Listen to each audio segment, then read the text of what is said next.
क्या होता है जब एक महिला अपनी समझदारी से डाकुओं के आतंक को खत्म कर देती है? जानिए मीरा की कहानी जिसने 2 बार सोचा और सब कुछ बदल दिया। मीरा ने 2 बार सोचा। तासगांव जिले के गांवों में आतंक फैलाने वाले कुख्यात डाकू की चोरी करने की एक अनोखी तरकीब थी। पत्नी, ये देखो। ये डाकू का नोटिस है। कह रहा है कि वो आज रात हमारे घर आ रहा है। हे भगवान, अब हम क्या करेंगे? हम कुछ नहीं कर सकते। अगर हमने विरोध किया तो वो हम सबको मार डालेगा। मेरा प्रेम पत्र मिला।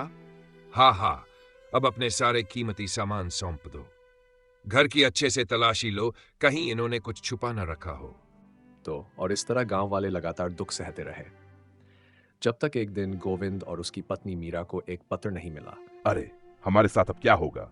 हम सब कुछ खो देंगे जिसके लिए हमने इतनी मेहनत की है। लेकिन पति, हमें हार नहीं माननी चाहिए। हम उन्हें यूं ही नहीं छोड़ सकते। तुम सही कह रहे हो। मैं कुछ लोगों को इकट्ठा करता हूँ और हम डटकर मुकाबला करेंगे। नहीं पति, तुम्हें लड़ाई नहीं करनी चाहिए। मुझे थोड़ा समय दो सोचने के लिए। नहीं नहीं, मुझे अभी तुरंत जाकर मदद बुलानी होगी। ओह, ये कितने अधीर हो रहे हैं। लेकिन मीरा के मन में कुछ और ही चल रहा था।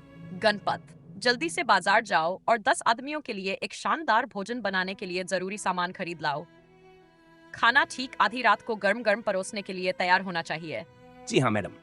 गणपत दौड़कर वह करने गया जैसा मीरा ने कहा था। शाम को केले के पत्तों को अच्छी तरह धो लो और भोजन परोसने के लिए बिछा दो। खाना कैसे बन रहा है? इसकी खुशबू तो बहुत अच्छी आ रही है। सब कुछ तैयार रखना। मैं अब जाकर तैयार हो जाती हूँ। ठीक आधी रात के समय आइए भाई साहब, मैं आपकी प्रतीक्षा कर रही थी। आज सुबह आपका संदेश मिला था और मैंने आपके और आपके आदमियों के लिए रात का खाना तैयार किया है।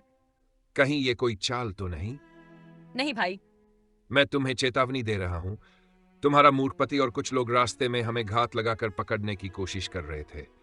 अब वे सबक सिखाने के लिए बंधे हुए हैं। तुम्हारा भी वही हाल होगा। नहीं, देखिए भाई, आपका खाना तैयार है। कृपया आइए, हाथ धो लीजिए और अपनी जगह पर बैठ जाइए।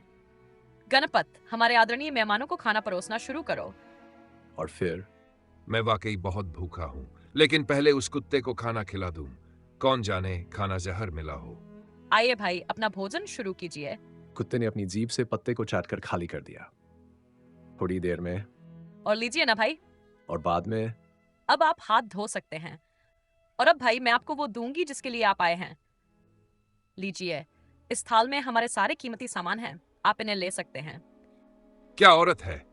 मुझे कभी इतनी दयालुता और सम्मान से कोई पेश नहीं आया। ओह भली बहन, तुमने मेरे आदमियों और मुझे बहुत सम्मान दिया। मैं तुम्हारे गहने या अन्य कीमती चीजें नहीं लूंगा। मेरे आदमी तुम्हारे पति और उसके दोस्तों को छोड़ देंगे और उन्हें सुरक्षित घर पहुंचा देंगे। और अब मैं विदा लेता हूं। मुझे अपनी बहन की तरह आशीर्वाद दो। आपको मेरा आशीर्वाद है, लेकिन आपको वचन देना होगा कि अब आप कभी किसी से चोरी नहीं करेंगे और नहीं किसी को नुकसान पहुंचाएंगे। तुम्हें मेरा वादा है। विदा लेता हूं बहन। और इस तरह चतुर मीरा ने तासगांव जिले में डाकुओं के आतंक का अंत कर दिया। मीरा ने दिखाया कि सही सोच से कोई भी मुश्किल आसान हो सकती है। अगर आपको ये कहानी पसंद आई हो तो लाइक, शेयर और सब्सक्राइब करें।